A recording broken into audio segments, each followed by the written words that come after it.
ಈ ಆರ್ಟ್ಫುಲ್ನೆಸ್ ಅಂತಂದ್ರೆ ಏನು ಗೊತ್ತಿಲ್ಲ, ನಾರ್ಮಲ್ ಮೆಡಿಟೇಷನ್ ಅಷ್ಟೇ ಗೊತ್ತಿರೋದು ನಮ್ಗೆ. ಈ ಟ್ರಾನ್ಸ್ಮಿಷನ್ ಏನದು, ಇದರಿಂದ ಮಾಡೋ ಉಪಯೋಗ ಏನು ಸರ್? ಇದು ನಮ್ಗೆ ಏನ್ ಸಿಗುತ್ತೆ ಇದರಿಂದ ಸರ್? ಅಂದ್ರೆ ಇದು ಯೋಗದೊಳಗಡೆ ಬರತ್ತೆ, ಇದು ಯೋಗ ಅಲ್ಲ, ಸಪ್ರೇಟ್ ಆಯ್ತು. ಅಷ್ಟಾಂಗ ಯೋಗದಲ್ಲಿ ಇದು 7ನೇ ಸ್ಟೆಪ್. ಅವರು ಪ್ರಾಣಾಹುತಿ ಶಕ್ತಿನ ಕೊಡ್ಬೋದು. ಹೇಗೆ ಅಂದ್ರೆ ಸೂಕ್ಷ್ಮ ಶರೀರದ ಮೂಲಕ ಆ ಪ್ರಾಣಾಹುತಿ ಶಕ್ತಿನ ಇಲ್ಲಿ ನಮ್ಗೆ ಕೊಡ್ತಾರೆ. ಗುರುಗಳ ಮೂಲಕ ಬಂದು ರಿಸೀವ್ ಮಾಡಿ ಅಭ್ಯಾಸಿಗಳಿಗೆ ತಲುಪಿಸ್ಬೋದು. ಕೇವಲ 7 ತಿಂಗಳಲ್ಲಿ ಧ್ಯಾನ ಮಾಡಿ ಟ್ರಾನ್ಸ್ಮಿಷನ್ ಪ್ರಾಣಾಹುತಿ ಶಕ್ತಿನ ಸಾಧನೆ ಮಾಡಿ ಪಡ್ಕೊಂಡು ಅಲ್ಲಿಂದ ನಮ್ಮ ಸಂಸ್ಥೆ ಪ್ರಾರಂಭ ಆಯ್ತು. ಕಮಲೇಶ್ ಡಿ ಪಟೇಲ್ ಅಂತ ಅವರು ಇದ್ರದ್ದು ಉಸ್ತುವಾರಿ ವಹಿಸ್ಕೊಂಡ್ರು, ಅಧ್ಯಕ್ಷರಾದರು ಈ ಸಂಸ್ಥೆಗೆ. ಅವ್ರಿಗೆ ದಾಜಿ ಅಂತ ಹೆಸರು ಕೊಟ್ಟರು. ದಾಜಿ ಅಂದ್ರೆ ಗುಜರಾತಿನಲ್ಲಿ ಚಿಕ್ಕಪ್ಪ ಅಂತ. ಚಿಕ್ಕಪ್ಪ ಸರ್, ಇದಕ್ಕೆ ಸ್ಪೆಸಿಫಿಕ್ ಆಗಿ ಡ್ರೆಸ್ ಇದೆಯಾ? ಇದಕ್ಕೆ ಈ ತರ ಡ್ರೆಸ್ ಹಾಕ್ಬೇಕು? ಏನಿಲ್ಲ ಸರ್, ನಾವು ಕೆಲವೊಂದು ನ್ಯೂಸ್ ಮತ್ತೆ ಬೇರೆ ಕಡೆ ನೋಡಿದೀವಿ, ಆ ಬೆರಳುಗಳು ಇಟ್ಕೋಬೇಕು, ಈ ಬೆರಳು ಇಟ್ಕೋಬೇಕು. ಇಲ್ಲಿ ಆ ತರ ನಿಬಂಧನೆ ಏನಿಲ್ವಾ? ಏನಕ್ಕೆ ಈ ಸಂಚಿಕೆ ಮಾಡ್ತಾ ಇದೀವಿ ಅಂತಂದ್ರೆ, ಈಗ ಆಂಗರ್ ಇರುತ್ತೆ, ಕೋಪ ಇರುತ್ತೆ ಅವ್ರಿಗೆ, ಓವರ್ ಥಿಂಕಿಂಗ್ ಮತ್ತೆ ಡಿಪ್ರೆಷನ್ಸ್. ಸುಮಾರು ಜನ ಈಗ ಕೆಲಸದಲ್ಲಿ ಇರ್ತಾರೆ, ಸಖತ್ತಿರುತ್ತೆ, ಮತ್ತೆ ಜನಗಳಿಗೆ ಬಿಡುವೆ ಅಂತಾನೆ ಇರೋದಿಲ್ಲ, ಮತ್ತೆ ಒಬ್ಬೊಬ್ಬರಾಗೆ ಇರ್ತಾರೆ. ಅವರು ಫ್ಯಾಮಿಲಿ ಜೊತೆ ಓರಿಯೆಂಟೆಡ್ ಆಗಿರಲ್ಲ, ಅವ್ರ ಜೊತೆ ಅವ್ರ ಲೈಫ್ ಐತೆ, ಆ ಥರನೇ ಇರ್ತಾರೆ. ಈ ಧ್ಯಾನದಿಂದ ಯಾವ ತರ ಓವರ್ಕಮ್ ಮಾಡ್ಬೋದು ನಾವು? ಜಟಿಲತೆಗಳು, ಅಶುದ್ಧತೆಗಳು ಬೆನ್ನಿನ ಮೂಲಕ ಹೊಗೆ ರೂಪದಲ್ಲಿ ಹೋಗ್ತಾ ಇದೆ ಅಂತ ಒಂದು ಊಹೆ, ಕಲ್ಪನೆ ಮಾಡ್ಕೊಂಡು ಕೂತ್ಕೊಳ್ಬೇಕು. ಮತ್ತೆ ಮೆಡಿಟೇಷನ್ ಏನಪ್ಪಾ ಅಂದ್ರೆ ಒಂದೇನೆ ಗೊತ್ತಿರೋದು, ಕೂರ್ಬೇಕು, ಕಣ್ಣು ಮುಚ್ಚಂಗ್ ಕೂರೋದು. ಈಗ ಈ ಜನಗಳು ಈಗ ಮಾಡೋರಿಗೆ ಅವ್ರು ಸಪ್ರೇಟ್ ಆಗಿ ಇದಕ್ಕೆ ಟೈಮ್ ಇಷ್ಟು ಕೊಡ್ಬೇಕು, ಮತ್ತೆ ಫಸ್ಟ್ ಸ್ಟಾರ್ಟ್ ಮಾಡ್ಬೇಕು ಅಂತಂದ್ರೆ ಅವ್ರು ರೀತಿ ಮಾಡ್ಬೇಕು. 80 ಜನ ಅಭ್ಯಾಸಗಳಿದ್ದಾರೆ. ಭಾನುವಾರ ಅಟೆಂಡೆನ್ಸ್ ಬರೋದು ಒಂದು 45ರಿಂದ 50. ಅದಕ್ಕೆ ಆಮೇಲೆ ಏಜ್ ಲಿಮಿಟ್ ಏನಿಲ್ಲ, ಏಜ್ ಲಿಮಿಟ್ ಉಂಟು. 15 ವರ್ಷ ಆಗ್ಲೇಬೇಕು. ಮೇನ್ ಸೆಂಟರ್ ಅಂತ ಬಂದ್ರೆ ಎಲ್ಲಿದೆ? ಅದು ಹೈದರಾಬಾದ್ ಅಲ್ಲಿ ಇದೆ, ಕಾನಾ ಶಾಂತಿವನ ಅಂತ. ಸುಮಾರು 1,500 ಎಕರೆನಲ್ಲಿ ಆಸ್ತಿ ಮಾಡಿದ್ರು. ಇದೆಲ್ಲ ಉಚಿತವಾಗಿ ಮಾಡ್ತಾರೆ ಸರ್. ಫ್ರೀನೇ ಇದು? ಫ್ರೀ. ಇದಕ್ಕೆ ಯಾವುದೇ ಹಣ ಕೊಡ್ಬೇಕಾಗಿಲ್ಲ. ಯಾರು ಅವ್ನ ಮನಸ್ಸು ಶುದ್ಧವಾಗಿದ್ರೆ ಮನೇನು ಶುದ್ಧ ಆಗುತ್ತೆ. ಅವ್ನ ಮನಸ್ಸೇ ಶುದ್ಧ ಆಗದೆ ಇದ್ಮೇಲೆ ಅವ್ನ ಮನೆ ಕಡೆ ಎಲ್ಲಿ ಗಮನ ಕೊಡ್ತಾನೆ? ಆರ್ಟ್ಫುಲ್ನೆಸ್ ಸೆಂಟರ್ ನಮ್ಮ ಕರ್ನಾಟಕದಲ್ಲಿ ಎಷ್ಟು ಸೆಂಟರ್ ಇದೆ? ಅಯ್ಯೋ, ಇದು ತುಂಬಾ ಲೆಕ್ಕ ಹಾಕಕ್ಕಾಗಲ್ಲ. ಎಲ್ಲಾ ಕಡೆ, ಎಲ್ಲ ತಾಲೂಕ್ ಕೇಂದ್ರದಲ್ಲಿದೆ, ಎಲ್ಲ ಜಿಲ್ಲಾ ಕೇಂದ್ರದಲ್ಲಿದೆ, ಬೆಂಗಳೂರಲ್ಲಿ 1000 ಇದೆ. ಅಷ್ಟಿದ್ಮೇಲೆ ಏನಕ್ಕೆ ಸರ್ ಜನಕ್ಕೆ ಇನ್ನಷ್ಟು ಪರಿಚಯ ಆಗಿಲ್ಲ? ಈಗ ನಮ್ಗೆ ನಾರ್ಮಲ್ ವ್ಯಕ್ತಿ ಅಂತ ನಮ್ಗೆ ಇದ್ರ ಬಗ್ಗೆ ಗೊತ್ತಿಲ್ಲ. ನಮ್ಗೆ ಇಷ್ಟಿದೆ ಅಂದ್ಮೇಲೆ ಏನಕ್ಕೆ ಫೇಮಸ್ ಆಗಿಲ್ಲ? ಏನ್ ಕಾರಣ?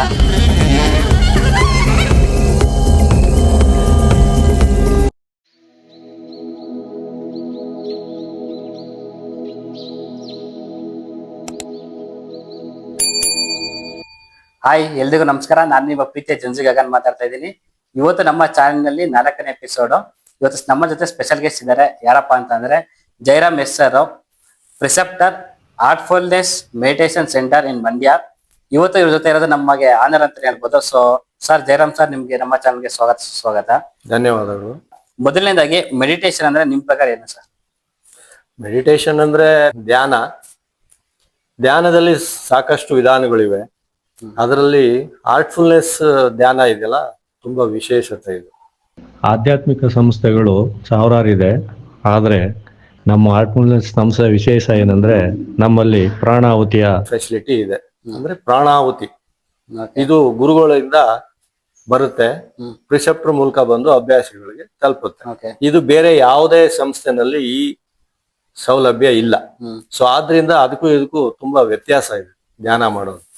ಇದು ನಾವು ಸೇರಿ ಈ ಪ್ರಾಣಾಹುತಿ ನಾವು ಯಾವಾಗ ಪಡ್ಕೊಳ್ಳಕ್ ಪ್ರಾರಂಭ ಮಾಡಿದೋ ಆವಾಗಿಂದ ಧ್ಯಾನದ ಉದ್ದೇಶ ಸಫಲ ಆಗ್ತದೆ. ಈ ಪ್ರಾಣಾಹುತಿ ಪಡ್ಕೊಳ್ತಾ ನಮಗೆ ಆಲೋಚನೆಗಳೆಲ್ಲ ತಂತಾನೇ ಎಲ್ಲ ದೂರ ಆಗ್ತಾ ಬರ್ತದೆ. ಆ ನಂತರ ಧ್ಯಾನದ ನಿಜವಾದ ಉದ್ದೇಶ ಗೊತ್ತಾಗುತ್ತೆ. ಸೊ ಅದರಿಂದ ಬೇರೆ ಪದ್ಧತಿಗೂ ನಮ್ಮ ಪದ್ಧತಿಗೂ ಇದು ವಿಶೇಷ. ಸರ್, ಈಗ ನಮ್ಗೆ ನಾರ್ಮಲ್ ಮೆಡಿಟೇಷನ್ ಅಂತ ನೀವು ಹೇಳಿದ್ರೆ, ಈಗ ಟ್ರಾನ್ಸ್ಮಿಷನ್ ಮಾಡ್ಕೊಳ್ಳೋದು ಅಂತ, ಅದು ಸ್ವಲ್ಪ ಇನ್ನೂ ಡೀಟೇಲ್ಡ್ ಆಗಿ ಹೇಳ್ತೀರಾ ನಮ್ಗೆ? ಅದ್ರ ಬಗ್ಗೆ ಇನ್ನೂ ನಮ್ಗೆ ಗೊತ್ತಿಲ್ಲ. ನಾರ್ಮಲ್ ಮೆಡಿಟೇಷನ್ ಅಷ್ಟೇ ಗೊತ್ತಿರೋದು ನಮ್ಗೆ. ಈ ಟ್ರಾನ್ಸ್ಮಿಷನ್ ಏನದು? ಅದರ ಟ್ರಾನ್ಸ್ಮಿಷನ್ ಅಂದ್ರೆ ಅದು ಪ್ರಕೃತಿ, ನೇಚರ್ ಇಂದ, ಅಟ್ಮಾಸ್ಫಿಯರ್ ಇಂದ ಬರುತ್ತೆ, ವಾತಾವರಣದಿಂದ. ಅದು ಹೇಗ್ ಬರುತ್ತೆ ಅದು ಯಾರು ಇನ್ನೂ ಗೊತ್ತಿಲ್ಲ. ಅದು ಜೀವಂತ ಗುರುಗಳು ಎಲ್ಲಿದ್ದಾರೆ ಅವರು ಅದನ್ನ ಪಡ್ಕೊಂಡಿದ್ರೆ ಮಾತ್ರ ಅದು ಇಲ್ಲಿ ಪ್ರಾಣಾಹುತಿ ಶಕ್ತಿನ ಅಭ್ಯಾಸಿಗಳಿಗೆ ಪ್ರಿಸೆಪ್ಟರ್ ಮೂಲಕ ಹರಿಸಕ್ ಸಾಧ್ಯ. ಬೇರೆ ಎಲ್ರೂ ಮಾಡ್ಲಿಕ್ಕೆ ಸಾಧ್ಯ ಆಗಲ್ಲ. ಇದು ವಿಶೇಷತೆ. ಸರ್ ಇದಕ್ಕೂ ನಿಮ್ಗೆ ಲೆವೆಲ್ಸ್ ಇರುತ್ತಾ? ಈ ಪ್ರಶಸ್ತಿ ಅನ್ನೋದು ಯಾರು ಬೇಕಾದ್ರೂ ಆಗ್ಬೋದಾ ಪ್ರಶಸ್ತಿ? ಇಲ್ಲ ಇಲ್ಲ, ಅದಕ್ಕೆಲ್ಲ ಸಾಧನೆ ಮಾಡಿರ್ಬೇಕು, ಧ್ಯಾನ ಮಾಡ್ಬೇಕು. ಅದಕ್ಕೆ ಎಕ್ಸಾಮ್ ಇದೆ, ಪರೀಕ್ಷೆ ಇದೆ. ಎಕ್ಸಾಮ್ ಇದೆ ಸರ್ ಇದಕ್ಕೆ? ಹೌದು, ಪರೀಕ್ಷೆ ಇದೆ. ಹಾ. ಆ ಪರೀಕ್ಷೆಯನ್ನ ಬರೀಬೇಕು. ಆಮೇಲೆ ಅದು ಅವರು ಟ್ರೈನಿಂಗ್ ಅಂದ್ರೆ ತರಬೇತಿ ಕೊಡ್ತಾರೆ.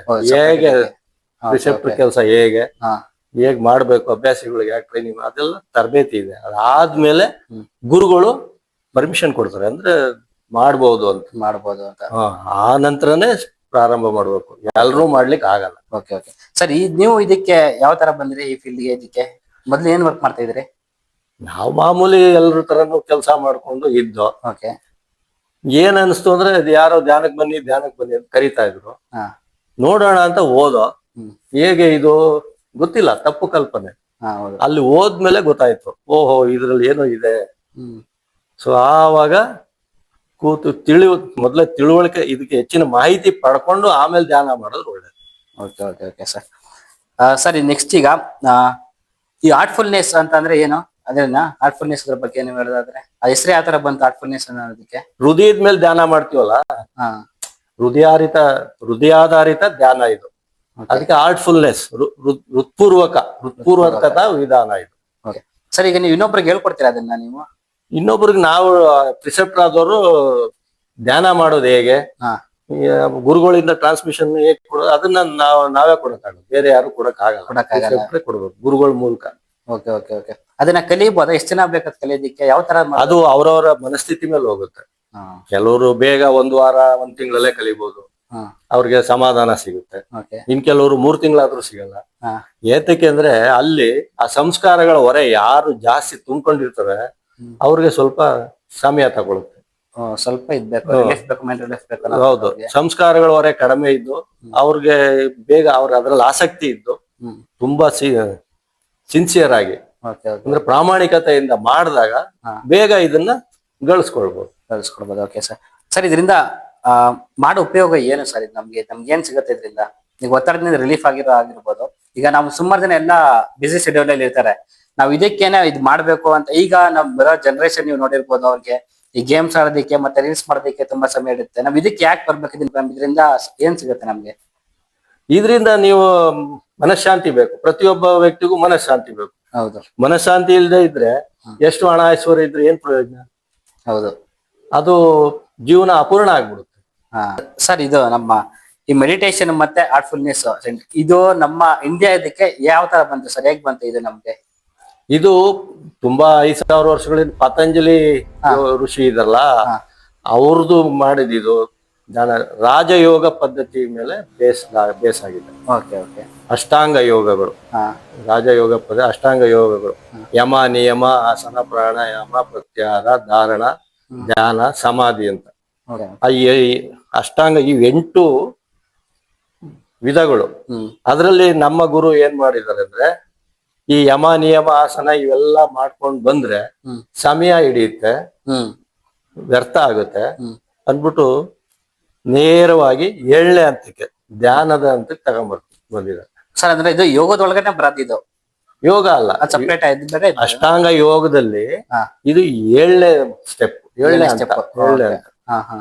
ಇನ್ನು 6 ಹಂತಗಳು. ಇದನ್ನ ಯಾರು ತುಂಬಾ ಸಿನ್ಸಿಯರ್ ಪ್ರಾಮಾಣಿಕವಾಗಿ ಧ್ಯಾನ ಮಾಡ್ತಾರೆ ಅವ್ರಿಗೆ ಅವೆಲ್ಲ ಅದ್ರ ಅವಶ್ಯಕತೆ ಏನ್ ಬರಲ್ಲ, ಇಲ್ಲೇ ಎಲ್ಲ ಸಿಗುತ್ತೆ. ಈಗ ನಾವು ಡೈರೆಕ್ಟ್ ಆಗಿ ಮಾಡ್ಬೋದಾ? ಅಷ್ಟು ಸಮಯ ಉಳಿಯುತ್ತೆ.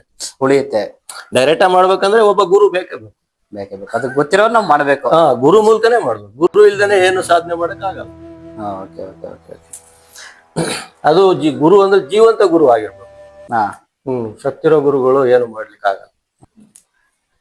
ಸರ್, ಈಗ ನೀವು ಗುರುಗಳ ಬಗ್ಗೆ ಮಾತಾಡಿದ್ರಿ. ನಮ್ಗೆ ಈಗ ಗುರುಗಳು ಅಂದ್ರೆ ನಮ್ಗೆ ಅಷ್ಟು ಬಗ್ಗೆ ನಮ್ಗೆ ಮಾಹಿತಿ ಇಲ್ಲ. ನೀವು ಸ್ವಲ್ಪ ಹೇಳ್ಬೋದ ಗುರುಗಳು ಅಂತಂದ್ರೆ ಅವರು? ಮತ್ತೆ ಈಗ ಆಗಿನ ಗುರುಗಳಿಗೂ ಈಗ ಪ್ರತ್ಯಕ್ಷ ಆಗಿರೋ ಗುರುಗಳಿಗೂ ಜೀವಂತವಾಗಿರೋ ಗುರುಗಳಿಗೂ ಏನ್ ವ್ಯತ್ಯಾಸ, ಮತ್ತೆ ಇದ್ರ ಬಗ್ಗೆ ಸ್ವಲ್ಪ ಡೀಟೇಲ್ ಆಗಿ ಹೇಳ್ತೀರಾ?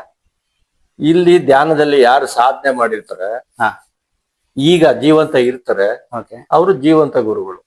ಅವರು ಪ್ರಾಣಾಹುತಿ ಶಕ್ತಿನ ಕೊಡ್ಬೋದು. ಹೇಗೆ ಅಂದ್ರೆ ಸೂಕ್ಷ್ಮ ಶರೀರದ ಮೂಲಕ ಆ ಪ್ರಾಣಾಹುತಿ ಶಕ್ತಿನ ಇಲ್ಲಿ ನಮ್ಗೆ ಕೊಡ್ತಾರೆ, ಗುರುಗಳ ಮೂಲಕ ಬಂದು ರಿಸೀವ್ ಮಾಡಿ ಅಭ್ಯಾಸಿಗಳಿಗೆ ತಲುಪಿಸ್ಬೋದು. ಅದು ಆ ಮುದ್ರೆಗಳು ಇರ್ತಾವಲ್ಲ, ಆವಾಗ ಸಂಸ್ಕಾರಗಳಾದಾಗ ಅದು ಹೊರೆ ಜಾಸ್ತಿ ಆಗುತ್ತೆ. ಅದು ಯಾರಲ್ಲಿ ಜಾಸ್ತಿ ಇರ್ತದೆ ಅವ್ರಿಗೆ ತೊಂದರೆಗಳು ಜಾಸ್ತಿ ಆಗುತ್ತೆ. ಈ ಪದ್ಧತಿ ಬಂದದ್ದು ನಮ್ಮಲ್ಲಿ ರಾಮಚಂದ್ರ ಅಂತ, ಅವ್ರಿಗೆ ಈಗ ನಾವು ಲಾಲಾಜಿ ಅಂತ ಹೆಸರು ಕೊಟ್ಕೊಂಡಿದೀವಿ. ಓಕೆ. ಆ ಲಾಲಾಜಿ ಗುರುಗಳು ಅವರು ಕೇವಲ 7 ತಿಂಗಳಲ್ಲಿ ಧ್ಯಾನ ಮಾಡಿ ಟ್ರಾನ್ಸ್ಮಿಷನ್ ಪ್ರಾಣಾಹುತಿ ಶಕ್ತಿನ ಪಡ್ಕೊಂಡ್ರು, ಸಾಧನೆ ಮಾಡಿ ಪಡ್ಕೊಂಡ್ರು. ಅಲ್ಲಿಂದ ನಮ್ಮ ಸಂಸ್ಥೆ ಪ್ರಾರಂಭ ಆಯ್ತು. ಅವರು ಮೊದಲನೇ ಗುರುಗಳು. ಎರಡನೇ ಗುರುಗಳು ಬಾಬೂಜಿ ಮಹಾರಾಜ್ ಅಂತ ಹೇಳ್ತೀವಿ. ಅವ್ರ ನಂತರ ಮೂರನೇವರು ಚಾರಿಜಿ ಮಹಾರಾಜ್. ಚಾರಿಜಿ. ಈಗಿರೋ ಹಾಲಿ ಗುರುಗಳು ನಮ್ಮ ಕಮಲೇಶ್ ಡಿ ಪಟೇಲ್ ಅಂತ, ಅವ್ರನ್ನ ದಾಜಿ ಅಂತ ಕರಿತೀವಿ. ಓ ಸರ್, ಅಂದ್ರೆ ಹೆಸರು ಏನೇನು ಸರ್ ಅವ್ರಿಗೆ? ಈಗ ಫಸ್ಟ್ ಲೆವೆಲ್ ಅವ್ರಿಗೆ ಏನ್ ಹೆಸರು, ಆತರ ಲೆವೆಲ್ಸ್ ಇದೆಯಾ ಇದಕ್ಕೂ? ಏನಿಲ್ಲ, ಅವ್ರು ಲಾಲಾಜಿ ಅವ್ರದ್ದು ಹೆಸರು. ಬಾಬೂಜಿ ಅಂದ್ರೆ ಅವರು ಕ್ಲರ್ಕ್ ಆಗಿದ್ರು ಕೋರ್ಟ್ ಅಲ್ಲಿ. ಅಲ್ಲೆಲ್ಲ ಉತ್ತರ ಭಾರತದಲ್ಲಿ ಏನು ಅಂದ್ರೆ ಕ್ಲರ್ಕ್ ಗಳಿಗೆ ಬಾಬೂಜಿ ಅಂತ ಕರಿತೀವಿ. ಸೊ ಹಂಗಾಗಿ ಅವರು ಬಾಬೂಜಿ ಅವರು. ಇವರು ನಮ್ಮ ರಾಜಗೋಪಾಲಾಚಾರ್ಯಜಿ ಅಂತ, ಇದು ರಾಜಗೋಪಾಲಾಚಾರಿ ಅಂತ. ಅವರು TTK ಗ್ರೂಪ್ ಅಲ್ಲಿ ಎಕ್ಸಿಕ್ಯೂಟಿವ್ ಡೈರೆಕ್ಟರ್ ಆಗಿದ್ರು. ಅವರು ಮೂರನೇ ಗುರುಗಳು. ಅದಕ್ಕೆ ಲಾಲಾಜಿ, ಬಾಬೂಜಿ, ರಾಜಗೋಪಾಲಾಚಾರಿ ಅಂತಿತ್ತಲ್ಲ, ಚಾರಿಜಿ ಅಂತ ಮೂರನೇ ಗುರುಗಳು ಮಾಡ್ಕೊಂಡ್ರು. ಆ ನಂತರ ಚಾರಿಜಿ ಅವ್ರ ನಂತರ ಕಮಲೇಶ್ ಡಿ ಪಟೇಲ್ ಅಂತ ಅವರು ಇದ್ರದ್ದು ಉಸ್ತುವಾರಿ ವಹಿಸ್ಕೊಂಡ್ರು, ಅಧ್ಯಕ್ಷರಾದ್ರು ಈ ಸಂಸ್ಥೆಗೆ. ಅವ್ರಿಗೆ ದಾಜಿ ಅಂತ ಹೆಸರು ಕೊಟ್ರು. ದಾಜಿ ಅಂದ್ರೆ ಗುಜರಾತಿನಲ್ಲಿ ಚಿಕ್ಕಪ್ಪ ಅಂತ. ಅವರು ಗುಜರಾತ್ನವ್ರು, ಅಹಮದಾಬಾದ್. ಸೊ ಅದಕ್ಕೆ ಲಾಲಾಜಿ, ಬಾಬೂಜಿ, ಚಾರಿಜಿ, ದಾಜಿ ಅಂತ ಈ ತರ ಬಂದಿದೆ. ಸರ್, ಇದಕ್ಕೆ ಸ್ಪೆಸಿಫಿಕ್ ಆಗಿ ಡ್ರೆಸ್ ಇದೆಯಾ? ಇದಕ್ಕೆ ಈ ತರ ಡ್ರೆಸ್ ಹಾಕ್ಬೇಕು? ಏನಿಲ್ಲ ಆತರ ಏನಿಲ್ಲ. ಸಾಮಾನ್ಯ ಮನುಷ್ಯರು ಹೇಗೆ ಬಟ್ಟೆಗಳ ವಸ್ತ್ರ ಬರ್ಸ್ತಾರ ಅದೇ ತರ ಅವ್ರಿಗೆ ಇಷ್ಟ ಆದನ್ನ ಅವ್ರು ಹಾಕೊಳ್ಳೋದು. ಮಣಿ ಹಾಕೊಳ್ಳೋದು, ಕಾವ್ಯ ಹಾಕೊಳ್ಳೋದು, ಆತರ ಏನಿಲ್ಲ. ಈಗ ಕಾಲಿಗೆ ನಮಸ್ಕಾರ ಮಾಡೋದು ಅವೆಲ್ಲ ಏನಿಲ್ಲ. ಈ ಕೆಲವು ನೋಡಿದೀವಿ ನಾವು, ರುದ್ರಾಕ್ಷಿ ಹಾಕ್ತಾರೆ ಅವರೆಲ್ಲ, ಜಪ ಮಾಡೋರೆಲ್ಲ ಮಾಡ್ತಾರಲ್ಲ, ಅದಕ್ಕೆ ಇದ್ರ ತರ ಏನೋ ಸ್ಪೆಸಿಫಿಕೇಶನ್ ಏನಿಲ್ಲ. ಅದೆಲ್ಲ ಏನಿಲ್ವಾ. ಇದಕ್ಕೆ ಸಹಜ ಮಾರ್ಗ ಅಂತ ಹೆಸರು ಕೊಟ್ಟಿದ್ದಾರೆ. ಆರ್ಟ್ಫುಲ್ನೆಸ್ ಅಂತ ಈಗ ಬಂದಿದೆ, ಬಟ್ ಇದು ಮೊದಲನೇ ಇದು ಸಹಜ ಮಾರ್ಗ ಪದ್ಧತಿ. ಸಹಜವಾಗಿ ನಾವ್ ಹೇಗ್ ಜೀವನ ಮಾಡ್ತಾ ಇದೀವಿ ಅದೇ ಸಹಜವಾಗಿ ಧ್ಯಾನ ಮಾಡ್ಕೊಂಡು ಹೋಗ್ಬೇಕು. ಸರ್, ಈಗ ಈ ಜನಗಳು ಈಗ ಮಾಡೋರಿಗೆ ಅವ್ರು ಸಪ್ರೇಟ್ ಆಗಿ ಇದಕ್ಕೆ ಟೈಮ್ ಇಷ್ಟು ಕೊಡ್ಬೇಕು, ಮತ್ತೆ ಫಸ್ಟ್ ಸ್ಟಾರ್ಟ್ ಮಾಡ್ಬೇಕು ಅಂತಂದ್ರೆ ಯಾವ ರೀತಿ ಮಾಡ್ಬೇಕು? ಫಸ್ಟ್ ಯಾವ ರೀತಿಯ ರೂಟ್ ಗೊತ್ತಿರಲ್ವಲ್ಲ ಅವ್ರಿಗೆ, ಯಾವ ರೀತಿಯ ಮೊದಲೇ ಸ್ಟೆಪ್ ಇರ್ಬೇಕು ಅವ್ರ ಇದಕ್ಕೆ? ಅವರು ಧ್ಯಾನ ಮಾಡೋ ಎಲ್ಲಿ ಧ್ಯಾನ ಕೇಂದ್ರಗಳು ಇರ್ತವೆ, ಆ ಪ್ರಶಿಕ್ಷಕರು ಪ್ರಿಸೆಪ್ಟರ್ ಅಂತ ಎಲ್ಲಿರ್ತಾರೆ ಅವ್ರನ್ನ ಭೇಟಿ ಮಾಡ್ಬೇಕು. ಭೇಟಿ ಮಾಡಿ ಅವ್ರ ಹತ್ರ 3 ಪ್ರಿಲಿಮಿನರಿ ಸಿಟ್ಟಿಂಗ್ಸ್ ಅಂತ, ಪ್ರಾರಂಭಿಕ ಬೈಠಕಗಳು ಅಂತ ಹೇಳ್ತೀವಿ. ಆ 3 ಸಿಟ್ಟಿಂಗ್ಗಳ ತಗೊಳ್ಬೇಕು ಅವ್ರು. ತಗೊಂಡ್ಮೇಲೆ ಅವ್ರಿಗೆ ಮಾರ್ಗದರ್ಶನ ಕೊಡ್ತಾರೆ, ಧ್ಯಾನ ಹೇಗ್ ಮಾಡೋದು, ಯಾವ ರೀತಿ ಮಾಡೋದು. ದಿನದ 24 ಗಂಟೆನಲ್ಲಿ ಕೊನೆ ಪಕ್ಷ 1.5 ಗಂಟೆ ಇದಕ್ಕೆ ಕೊಟ್ರೆ ಸಾಕು. ಸರ್, ಈಗ ಸಿಟ್ಟಿಂಗ್ ಅಂತ ಹೇಳಿದ್ರೆ ನಮ್ಗೆ ಆ ಸಿಟ್ಟಿಂಗ್ ಅಂತ ಏನು? ಅದೇ ಪ್ರಾರಂಭಿಕ ಬೈಠಕ್ ಕೂತ್ಕೊಂಡು ಅರ್ಧ ಗಂಟೆ ಅವ್ರ ಮುಂದೆ ಧ್ಯಾನ ಮಾಡೋದು. ಹೇಗೆ ಅಂತ ಹೇಳ್ಕೊಡ್ತಾರೆ. ನಾರ್ಮಲ್ ಪೋಸ್ಟರ್, ಅದು ನಾರ್ಮಲ್ ಪೋಸ್ಟರ್ ಅಷ್ಟೇ, ಇನ್ನೇನಿಲ್ಲ. ಆರಾಮಾಗಿ ನೆಲದ ಮೇಲಾರು ಕೂರ್ಬೋದು, ಇಲ್ಲ ಕುರ್ಚಿಲಾರು ಕೂರ್ಬೋದು. ಈಗ ಕಾಲ್ ಮರ್ಚ್ಕೊಂಡೆ ಕೂರ್ಬೇಕು ಅಂತ ಆತರ ಎಲ್ಲ ಏನಿಲ್ಲ. ಈಗ ನಾವು ಕೂತಿದ್ವಲ್ಲ ಅದೇ ತರ ಪೋಸ್ಟರ್ ಯಾವ ತರ ಇರ್ಬೇಕು ಸರ್. ಆಮೇಲೆ ಕೈ ಬೆರಳುಗಳು ಇಟ್ಕೊಳ್ಬೇಕು? ಏನಿಲ್ಲ, ಆರಾಮಾಗಿ ಉಸಿರಾಡ್ಕೊಂಡು ಕೂತ್ಕೊಂಡು ನಾರ್ಮಲ್ ಇದು ನಾರ್ಮಲ್ ಆಗಿ ಅವ್ರು ಹೇಗೆ ಕೂತು ಆರಾಮಾಗಿ ಆರಾಮ ಅನ್ಸುತ್ತೆ ಆ ರೀತಿ ಕೂತ್ಕೊಳ್ಳು. ಸರ್, ನಾವು ಕೆಲವೊಂದು ನ್ಯೂಸ್ ಮತ್ತೆ ಬೇರೆ ಕಡೆ ನೋಡಿದೀವಿ, ಆ ಬೆರಳುಗಳು ಇಟ್ಕೋಬೇಕು, ಈ ಬೆರಳು ಇಟ್ಕೋಬೇಕು. ಇಲ್ಲಿ ಆತರ ನಿಬಂಧನೆ ಏನಿಲ್ವಾ ಸರ್? ಆಮೇಲೆ ಈಗ ಬೆಂಗಳೂರು ಮತ್ತೆ ಸುಮಾರು ಸಿಟೀಸ್ ಅಲ್ಲಿ ನೋಡಿದೀವಿ, ಈಗ ತುಂಬಾ ಕಡೆ ಫ್ರಾಡ್ ಆಗ್ತದೆ. ಯಾರಾದ್ರೂ ಬೇಕಾ ಪ್ರಿಸೆಪ್ಟರ್ ಆಗ್ಬೋದು, ಮತ್ತೆ ಅದಕ್ಕೆ ಏನಂದ್ರೆ ಐಡೆಂಟಿಫಿಕೇಶನ್ ಏನಾದ್ರು ಇದೆಯಾ ಅವ್ರಿಗೆ? ಈಗ ನಾರ್ಮಲ್ ಜನ ಸಿಟಿಸನ್ ಅವ್ರ ಪ್ರಿಸೆಪ್ಟರ್ ಅಂತ ಹೇಗ್ ನಂಬೋದು ಅವ್ರನ್ನ ಸಿಟಿಗಳಲ್ಲಿ? ನಮ್ಮ ಸಂಸ್ಥೆನಲ್ಲಿ ಪರೀಕ್ಷೆ ಮಾಡಿ ತರಬೇತಿ ಕೊಟ್ಟು ಸರ್ಟಿಫಿಕೇಟ್ ಕೊಡ್ತಾರೆ. ಸರ್ಟಿಫಿಕೇಟ್ ಅದು ನಮ್ಮ ಮಾಸ್ಟರ್ ದಾಜಿ ಅವರು ಸೈನ್ ಮಾಡಿ ಕೊಡ್ತಾರೆ. ಅದಕ್ಕೂ ಹೆಡ್ ಇದೆ, ಡಿಪಾರ್ಟ್ಮೆಂಟ್ ತರ ಇದೆ. ಅಯ್ಯೋ, ತುಂಬಾ ಇದೆ. ಆಮೇಲೆ ಅದಷ್ಟೇ ಅಲ್ಲ, ನಾವು ಅವ್ರು ಕೊಡ್ಬೇಕಾದ್ರೆ ಅಗ್ರಿಮೆಂಟ್ ಸೈನ್ ಹಾಕಿ ಕೊಡ್ಬೇಕು. ಕೇಳಿಸ್ಕೊಳ್ಳಿ ಸರಿಯಾಗಿ, ಅಗ್ರಿಮೆಂಟ್ ಮಾಡ್ಕೋಬೇಕು. ನಮ್ಮ ಆರ್ಟ್ಫುಲ್ನೆಸ್ ಸಂಸ್ಥೆಗೂ ಪ್ರಿಸೆಪ್ಟರ್ಗೂ ನಾವು ಅದಕ್ಕೆ ಸೈನ್ ಹಾಕಿದ್ರೆ ಮಾತ್ರ ಸರ್ಟಿಫಿಕೇಟ್ ಕೊಡೋದು, ಇಲ್ಲಾಂದ್ರೆ ಕೊಡಲ್ಲ. ಏನಿರುತ್ತೆ ಸರ್ ಒಳಗೆ ಅದರಲ್ಲಿ ನಾವು ಅದು ಏನೇನ್ ನಿಬಂಧನೆಗಳು ಇರ್ತವೆ, ಏನೇನ್ ಅವ್ರು ಹೇಳಿರ್ತಾರೆ ಅದನ್ನೇ ಫಾಲೋ ಮಾಡ್ಬೇಕು. ಅದನ್ನ ಬಿಟ್ಟು ಏನು ಮಾಡಂಗಿಲ್ಲ. ಎಕ್ಸ್ಟೆಂಡ್ ಮಾಡಂಗಿಲ್ಲ. ಒಂದು ಮಾತು ಆ ಕಡೆ ಈ ಕಡೆ ಸ್ಟ್ರಿಕ್ಟ್ ರೂಲ್ಸ್ ಇರುತ್ತೆ ಸರ್ ಅದಕ್ಕೆ. ಹೌದೌದು, ಅದು ಹೇಗ್ ಫಾಲೋ ಮಾಡ್ಬೇಕು ಅಷ್ಟೇ ಮಾಡ್ಬೇಕು. ಅದ್ ಬಿಟ್ಟು ಬೇರೆ ಏನು ಮಾಡಂಗಿಲ್ಲ. ಸರ್ ಜನಗಳು ಹಂಗಂದ್ರೆ ಒಂದು ಐಡಿ ಕಾರ್ಡ್ ಕೊಡ್ತಾರೆ ಅವ್ರಿಗೆ. ಇದೆ, ಎಲ್ಲ ಇದೆ. ನೀವ್ ಹಾಕಿದ್ರಲ್ಲ ಸರ್? ಇದೆ ಇದೆ, ಇದೆ. ಅಲ್ಲಿ ದೊಡ್ಡ ಸರ್ಟಿಫಿಕೇಟ್ ಅಲ್ಲಿ ಇದೆ ಸರ್. ಆಮೇಲೆ ಈಗ ಸ್ಟ್ರೆಸ್ ಇದರಿಂದ ನಮ್ಗೆ ರಿಲೀಫ್ ಆಗತ್ತಾ? ಮತ್ತೆ ಇದ್ ಮಾಡೋದು ನಮ್ಗೆ ಈಗ ನಾರ್ಮಲ್ ಹೇಳ್ತಲ್ಲ ನಿಮ್ಗೆ ಮೆಡಿಟೇಷನ್ ಅಂತ, ನಾವು ಮೆಡಿಟೇಷನ್ ಈ ತರ ಮಾಡೋದ್ರಿಂದ ನೆಕ್ಸ್ಟ್ ಫ್ಯೂಚರ್ಲಿ ನಾವು ಯಾವ ತರ ನಮ್ಮ ಶರೀರಕ್ಕೆ ಮತ್ತೆ ನಮ್ಮ ಈಗ ಮೈಂಡ್ ಗೆ ರಿಲೀಫ್ ಆಗೋದಕ್ಕೆ ಯಾವ ತರ ಹೆಲ್ಪ್ ಆಗುತ್ತೆ? ಸಡನ್ ಆಗಿ ಆಗದಿದ್ರು ಮುಂದೆ ಚೆನ್ನಾಗ್ ಆಗತ್ತೆ ಇದು ಫ್ಯೂಚರ್ ಯೋಚನೆ ಮಾಡಿದಾಗ. ಅದರಲ್ಲಿ ನಾನಾ ವಿಧಗಳಿದೆ. ಅದನ್ನ ನಾವು ತಿಳಿಸ್ಕೊಡ್ತೀವಿ ಅವ್ರಿಗೆ. ಅವರು ಅದನ್ನ ಫಾಲೋ ಮಾಡ್ಬೇಕು. ಧ್ಯಾನ ಹೇಗ್ ಮಾಡೋದು, ಬೆಳಿಗ್ಗೆ ಮಾಡ್ಬೇಕು. ಬೆಳಿಗ್ಗೆ ಸೂರ್ಯೋದಯಕ್ಕೆ ಮುಂಚೆ ಧ್ಯಾನ ಮಾಡ್ಬೇಕು. ಅದು ಒಂದು 30 ನಿಮಿಷದಿಂದ 1 ಗಂಟೆ ಅಂತ ಇದೆ ನಿಗದಿ. ಪ್ರಾರಂಭದಲ್ಲಿ ಒಂದು 20 ನಿಮಿಷ 30 ನಿಮಿಷ ಮಾಡ್ಬೇಕು. ಆಮೇಲೆ ಅದನ್ನ ಹೆಚ್ಚು ಮಾಡ್ಕೊಳ್ತಾ ಹೋಗ್ಬೇಕು. ಆಮೇಲೆ ಅವ್ರಿಗೆ ಏನೇನ್ ಅನುಭವ ಆಗುತ್ತೆ ಆ ಧ್ಯಾನದಲ್ಲಿ ಕೂತ್ಕೊಂಡಾಗ ಒಂದ್ ಕಡೆ ಬರಿತಾ ಹೋಗ್ಬೇಕು, ನೋಟ್ ಮಾಡ್ತಾ ಹೋಗ್ಬೇಕು. ನೋಟ್ ಸಪ್ರೇಟ್ ಮಾಡ್ಕೋಬೇಕು, ಅದನ್ನ ಅವ್ರು ಮಾಡ್ಕೋಬೇಕು.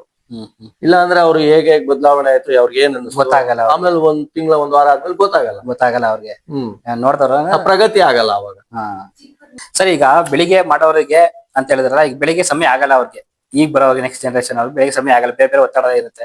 ಸಂಜೆನೂ ಕೂಡ ಮಾಡ್ಬೋದ ಇದನ್ನ? ಟೈಮ್ ಯಾವ್ದು ಇಲ್ಲ, ಅವ್ರಿಗೆ ಯಾವಾಗ ಬಿಡುವಾಗುತ್ತೆ ಕೆಲ್ಸದ ಎಲ್ಲ ಮುಗಿದ್ಮೇಲೆ. ಈಗ ಬೆಳಿಗ್ಗೆ ಶಿಫ್ಟ್ ಹೋಗಿರ್ತಾರೆ, ಅದ್ ಮುಗಿಸ್ ಬಂದ್ಮೇಲೆ ಮಾಡ್ಬೋದು. ಸಮಯ ಮಾಡ್ಕೊಂಡು ಅವಕಾಶ ಇದೆ ಅದು ಮಾಡೋಕೆ.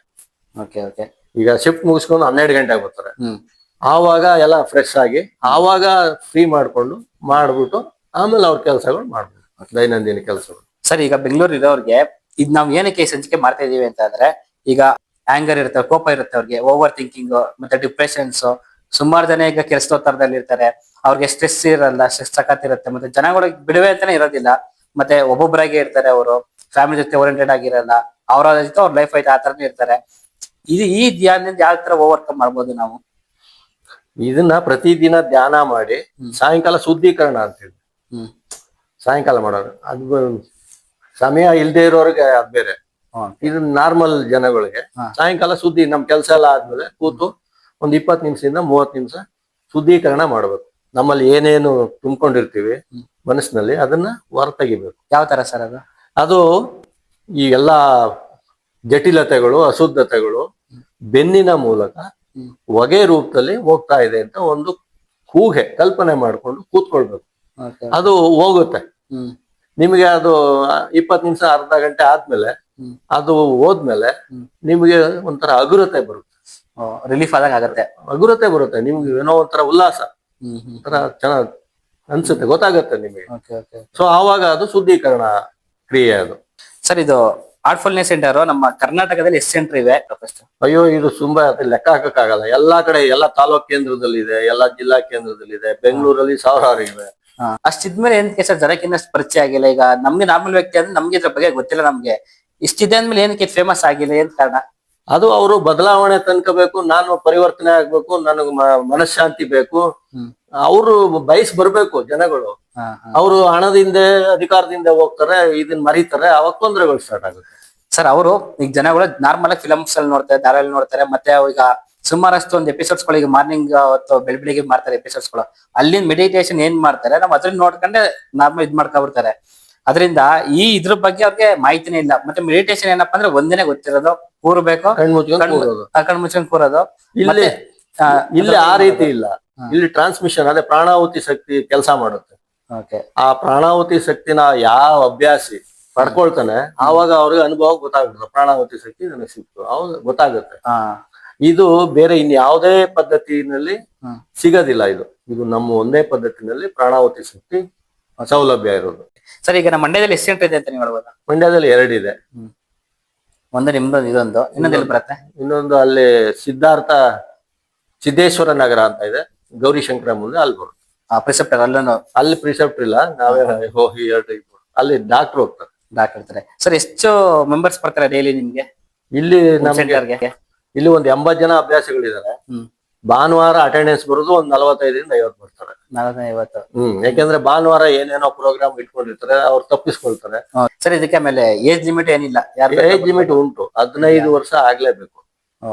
15 ವರ್ಷಕ್ಕೆ ಮುಂಚೆ ಯಾರು ಧ್ಯಾನ ಮಾಡಕ್ಕೆ ನಮ್ಮ ಸಂಸ್ಥೆನಲ್ಲಿ ಇಲ್ಲ. ಏನಕ್ಕೆ ಸರ್ ಆಗಲ್ಲ? ಈಗ ನಾವು ಹೊರಗಡೆ ಏನ್ ಪ್ರಾಕ್ಟೀಸ್ ಮಾಡಲ್ಲ. 15 ವರ್ಷ ಆಗ್ಬೇಕು ಅಂದ್ರೆ ಅವರು ಹುಡುಗರಿಗೆ ಅದು ತಿಳುವಳಿಕೆ ಬರ್ಬೇಕು, ಕೂರ್ಬೇಕು. ಧ್ಯಾನ ಅಂದ್ರೆ ಏನೋ ಅಂತ ಗೊತ್ತಾಗಬೇಕು. ನಾವ್ ಹೇಳ್ಕೊಟ್ಟು ಅವ್ರು ಕೂರ್ಲಿಲ್ಲ ಅಂದ್ರೆ ವ್ಯರ್ಥ ಆಗುತ್ತೆ. ಅದಕ್ಕೆ ಒಂದು 15, ಮೊದಲು 18 ಇತ್ತು, ಈಗ 15 ವರ್ಷ ಮಾಡಿದ್ದಾರೆ ಗುರುಗಳು. 15 ವರ್ಷ ಆಗ್ಲೇಬೇಕು. 15 ವರ್ಷಕ್ಕೆ ಮುಂಚೆ ಅವರು ಅಭ್ಯಾಸಿಗಳಾಗಿ ಸಾಧ್ಯ ಇಲ್ಲ. 15 ವರ್ಷದಿಂದ ಆಮೇಲೆ ಅದೇನಿಲ್ಲ ಮುಂದೆ ಅದೆಲ್ಲ ಏನಿಲ್ಲ.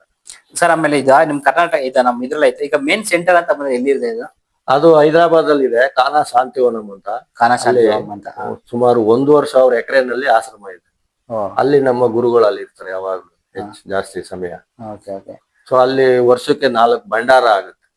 ಭಂಡಾರ ಅಂದ್ರೆ ಏನು ಸರ್? ಭಂಡಾರ ಅಂದ್ರೆ ಸಮಾರಂಭ ದೊಡ್ಡದು, ಗುರುಗಳ ಬರ್ತ್ಡೇ ದಿವಸ ಸಮಾರಂಭ. 4 ಜನ ಗುರುಗಳಿದಾರಲ್ಲ, ಅವ್ರ 4 ಜನ ಗುರುಗಳು ಬರ್ತ್ಡೇ. ಸಾಮಾನ್ಯವಾಗಿ ಮೊದಲನೇ ಬರ್ತ್ಡೇ ಆಗೋದು ಫೆಬ್ರವರಿ ಫಸ್ಟ್ ವೀಕ್ ಅಲ್ಲಿ, ಜನವರಿ ಲಾಸ್ಟ್ ವೀಕ್, ಫೆಬ್ರವರಿ ಅಲ್ಲಿ ಬಸಂತ ಪಂಚಮಿ ಅಂತ ಬರುತ್ತೆ. ಅದು ಸ್ವಲ್ಪ ಡೇಟ್ ವೇರಿ ಆಗ್ತದೆ. ಆವಾಗ ನಮ್ಮ ಮೊದಲನೇ ಗುರುಗಳು ಇದಾದಾಗ ಅವ್ರಿಗೆ ಈ ಡೇಟ್ ಕರೆಕ್ಟ್ ಆಗಿ ಬರ್ದಿರ್ಲಿಲ್ಲ. 1 ವಾರ ಆ ಕಡೆ ಈ ಕಡೆ ಬೇರೆ ಆಗುತ್ತೆ. ಆ ಬಸಂತ ಪಂಚಮಿ ದಿನ ಅವರು ಮೊದಲನೇ ಗುರುಗಳದ್ದು ಜನ್ಮದಿನ. ಅದು ಜನ್ಮ ಅಲ್ಲಿ ಆಚರಿಸ್ತೀರ ನೀವು? ಎಲ್ಲ ಹೋಗಿ ಅದು ಭಂಡಾರ ಅಂತ ಆಚರಿಸ್ತೀವಿ. ಭಂಡಾರ ಅಂತ ಆ ಜನ್ಮದಿನನ ನಾವು ಭಂಡಾರ ಅಂತ ಆಚರಿಸ್ತೀವಿ. ಅಂದ್ರೆ ಎಲ್ಲ ಸಾವಿರಾರು ಜನ ಸೇರ್ತೀವಿ. ಅಲ್ಲಿ ತುಂಬಾ ಜನ ಬರ್ತಾರೆ. ಅಲ್ಲಿ ಬರ್ತಾರೆ, ಎಲ್ಲ ಅಲ್ಲೇ ವ್ಯವಸ್ಥೆ ಇದೆ, ಎಲ್ಲ ಮಾಡಿದ್ದಾರೆ. ಎಲ್ಲ ಅಲ್ಲಿ ಉಳ್ಕೊಂಡು 3 ದಿವಸ ನಡೆಯುತ್ತೆ ಅದು. ಸರ್ ನಮ್ಮ ಇಂಡಿಯಾದಲ್ಲ ದೇಶ ವಿದೇಶದಲ್ಲಿ ಇದೆಯಾ ಈ ತರ? ಎಲ್ಲ 150-180 ಕಂಟ್ರಿ ದೇಶದಲ್ಲಿ ಇದೆ. 180 ಕಂಟ್ರಿ ಇದೆಯಾ? ನಮ್ಮ ಇಂಡಿಯಾದಲ್ಲಿ ಮತ್ತೇನ್ ಇನ್ನು ಪಾಪ್ಯುಲರ್ ಆಗಿಲ್ಲ ಸರ್? ಅವ್ರಿಗೆ ಆಸಕ್ತಿ ಇಲ್ಲ. ಜನಗಳು ಯಾವ್ದ್ರಿಂದನೂ ಓಡ್ತಾ ಇದಾರೆ. ಈಗ ನೀವು ಕೇಳಿರ್ಬೋದು, ದಾರಿನಲ್ಲಿ ನಡ್ಕೊಂಡು ಹೋಯ್ತಿದಂಗೆನೆ ಎಷ್ಟೋ ಜನ ಕುಸಿದ್ ಬೀಳ್ತಾ ಇದಾರೆ. ಅವರಲ್ಲಿ ಜಾಸ್ತಿ ಜನ ಮಧ್ಯ ವಯಸ್ಕರೇ ಜಾಸ್ತಿ, ಯೂತ್ಗಳೇ ಜಾಸ್ತಿ. ಅವರು ಅದು ಅವೇರ್ನೆಸ್ ಬರ್ಬೇಕು, ಅವ್ರಿಗೆ ಗೊತ್ತಾಗ್ಬೇಕು ನಾವು ಇದನ್ನೆಲ್ಲ ಮಾಡಿ ಪಡ್ಕೋಬೇಕಂತ. ಅದಕ್ಕೋಸ್ಕರನೇ ನಾವು ಇಷ್ಟೆಲ್ಲ ಶ್ರಮ ಆಗ್ತಾ ಇರೋದು. ನಮ್ ಸಂಸ್ಥೆ ಆರ್ಟ್ಫುಲ್ನೆಸ್ ಸಂಸ್ಥೆ ಅದಕ್ಕೋಸ್ಕರನೇ ಇಷ್ಟೆಲ್ಲ ಶ್ರಮ ಆಗ್ತಾ ಇರೋದು. ಇದೆಲ್ಲ ಉಚಿತವಾಗಿ ಮಾಡ್ತಾ ಇರೋದು. ಸರ್ ಫ್ರೀನೇ ಇದು? ಫ್ರೀ. ಇದಕ್ಕೆ ಯಾವ್ದೇ ಹಣ ಕೊಡ್ಬೇಕಾಗಿಲ್ಲ ಯಾರು. ಎಷ್ಟ್ ಜನ ಬಂದ್ರೆ ಲಿಮಿಟ್? ಎಷ್ಟ್ ಜನ ಎಷ್ಟು ವರ್ಷ ಬಂದ್ರು ಇಲ್ಲ, ಏನಿಲ್ಲ. ಹೊಸ ಸಂಸ್ಥೆಯಿಂದ ನಿಮ್ಗೆ ಏನಾದ್ರು ಬರುತ್ತೆ? ಇಲ್ಲ ಆತರ ಏನಿಲ್ಲ. ನಾವು ಉಚಿತವಾಗೇ ಮಾಡೋದು. ಸಂಸ್ಥೆಯಿಂದ ಅವೇರ್ನೆಸ್ ಬರ್ಲಿ ಅಂತ ಮಾಡ್ತಾ ಇದ್ದೀರಾ? ಅವೇರ್ನೆಸ್ ಒಂದೇ ಅಲ್ಲ, ಇದ್ರ ಲಾಭಗಳು ನಾವು ಬೇರೆ ಇದೆ, ಅದ ಆಮೇಲೆ ಹೇಳ್ತೀವಿ. ಮನಃಶಾಂತಿ ಪಡ್ಕೊಂಡ್ರೆ ಒಬ್ಬ ವ್ಯಕ್ತಿ ಮನಃಶಾಂತಿ ಪಡ್ಕೊಂಡ್ರೆ ಅದು ಅವನಿಗೆ ಲಾಭ ಆಗುತ್ತೆ. ದೈಹಿಕವಾಗಿ ಅವನು ಬದಲಾದ ಅಂದ್ರೆ ಅವನಿಗೆ ಆ ಪಡ್ಕೊಂಡ ಲಾಭದಲ್ಲಿ 20% ನಮಗ್ ಬರುತ್ತೆ. ಸರ್ ಆಮೇಲೆ ನಾನು ಮೊದಲನೇದಾಗಿ ಹೇಳ್ಬೇಕು ಅಂತಂದ್ರೆ, ಈ ಮನೆಗೆ ಎಂಟರ್ ಆಗ್ತಿದ್ದಂಗೆ ನಮ್ಗೆ ಒಂಥರ ಫೀಲ್ ಸಿಗುತ್ತೆ. ನಮ್ಗೆ ವೈಬ್ರೆಂಟ್ ತರ ಫೀಲ್ ಸಿಗೋದು, ಮತ್ತೆ ಒಂಥರ ಪೀಸ್ಫುಲ್ ಆಗಿ ಫೀಲ್ ಸಿಗುತ್ತೆ. ನಮ್ಗೆ ನಾರ್ಮಲ್ ಆಗಿ ನಾವು ಹೋದಾಗ ಸಿಗಲ್ಲ ಆತರ. ಈಗ ಜನ ಮೊದಲು ಅವ್ರಾಗ ಅವ್ರು ಮಾಡೋಕೆ ಮುಂಚೆ ಫಸ್ಟ್ ಅವ್ರ ಮನೆಯನ್ನ ನೀಟಾಗಿ ಇಟ್ಕೋಬೇಕು, ಮತ್ತೆ ಅವ್ರಿರೋ ವಾತಾವರಣ ಚೆನ್ನಾಗಿರ್ಬೇಕು ಅಂತ ಹೇಳೋಕೆ ಏನ್ ಇಷ್ಟಪಡ್ತಾರೆ? ಇಲ್ಲಿ ನೀವು ಬಂದಾಗ್ಲೇ ಏನೋ ಬದಲಾವಣೆ ಗಮನಿಸ್ತೇ ಅಂದ್ರಲ್ಲ, ಇಲ್ಲಿ ನಾವು ಪ್ರತಿನಿತ್ಯ ಧ್ಯಾನ ಮಾಡ್ತೀವಿ. ಇಲ್ಲಿ ಆ ಪಾಸಿಟಿವ್ ಎನರ್ಜಿ ತುಂಬಾ ಇರುತ್ತೆ ಇಲ್ಲಿ. ಅದು ಎಲ್ಲಿ ಧ್ಯಾನ ಮಾಡ್ತೀವಿ, ಯಾವುದೇ ಜಾಗ ಆಗ್ಲಿ, ಯಾವುದೇ ಪ್ರದೇಶ ಆಗ್ಲಿ, ಎಲ್ಲಿ ಅಲ್ಲಿ ಪ್ರತಿನಿತ್ಯ ಧ್ಯಾನ ಮಾಡ್ತಾ ಇರ್ತಾರೆ, ಅಲ್ಲಿ ಆ ಎನರ್ಜಿ ಲೆವೆಲ್ ಇದ್ದೇ ಇರ್ತದೆ. ಅಲ್ಲಿ ಹೋದಾಗ ನಿಮ್ಗೆ ಈ ಫೀಲ್ ಬಂದಂಗೆ ಪ್ರತಿಯೊಬ್ಬರಿಗೂ ಅದು ಅನ್ಸುತ್ತೆ. ಸೊ ಆ ರೀತಿ ಅದಕ್ಕೋಸ್ಕರನೇ ಇದೆಲ್ಲ ಪ್ರಯತ್ನ ಮಾಡ್ತಾರೆ. ಸರ್ ಆಮೇಲೆ ಜನಕ್ಕೆ ಹೇಳ್ಬೇಕು, ಈಗ ನಾವು ನೆಕ್ಸ್ಟ್ ಈಗ ಒಂದ್ ದೇವಸ್ಥಾನಕ್ಕೆ ಹೋಗ್ತೀವಿ ಅಂತಂದ್ರೆ ನಮ್ಗೆ ಹತ್ರ ಫೀಲ್ ಬರುತ್ತೆ, ವೈಬ್ರೆಂಟ್ ಫೀಲ್. ಅಲ್ಲೇ ಕೂತಿರ್ಬೇಕು, ದೇವ್ರ ಮುಂದೆ ಕೂತಿರ್ಬೇಕು ಅಂತ ಇರುತ್ತೆ. ಕೆಲವು ದೇವಸ್ಥಾನಗಳಲ್ಲಿ ಕೂರ್ಬೇಕು ಅನ್ಸುತ್ತೆ, ಕೆಲವು ದೇವಸ್ಥಾನಗಳಲ್ಲಿ ಎಷ್ಟೊತ್ತಿಗಾರ ಎದ್ದೋದು ಸಾಕು ಅನಿಸ್ತದೆ. ಇನ್ನ ಸೌಂಡ್ ಹತ್ರ ಮಾಡ್ತಾ ಇರ್ತಾರೆ, ಆತರ ಇರುತ್ತೆ. ಅಲ್ಲಲ್ಲ, ಅದಕ್ಕೆ ಜಾಗದ ಇದಿದೆಯಲ್ಲ, ವೈಬ್ರೇಟರಿ ಲೆವೆಲ್ ಇದೆಯಲ್ಲ, ಅದ್ರ ಮೇಲೆ ತೀರ್ಮಾನ ಆಗುತ್ತೆ. ಅದಕ್ಕೆ ಧ್ಯಾನ ಮಾಡ್ಬೇಕು ಅನ್ನೋದು. ಸರ್ ಮೊದಲು ಆ ವ್ಯಕ್ತಿ ಮನೆನೂ ಕೂಡ ನೀಟಾಗಿ ಇಟ್ಕೋಬೇಕು. ನೀಟಾಗಿ ಅವ್ನ ಮನಸ್ಸು ಶುದ್ಧವಾಗಿದ್ರೆ ಮನೇನು ಶುದ್ಧ ಆಗುತ್ತೆ. ಅವ್ನ ಮನಸ್ಸೇ ಶುದ್ಧ ಆಗದೆ ಇದ್ಮೇಲೆ ಅವ್ನ ಮನೆ ಕಡೆ ಎಲ್ಲಿ ಗಮನ ಕೊಡ್ತಾನೆ?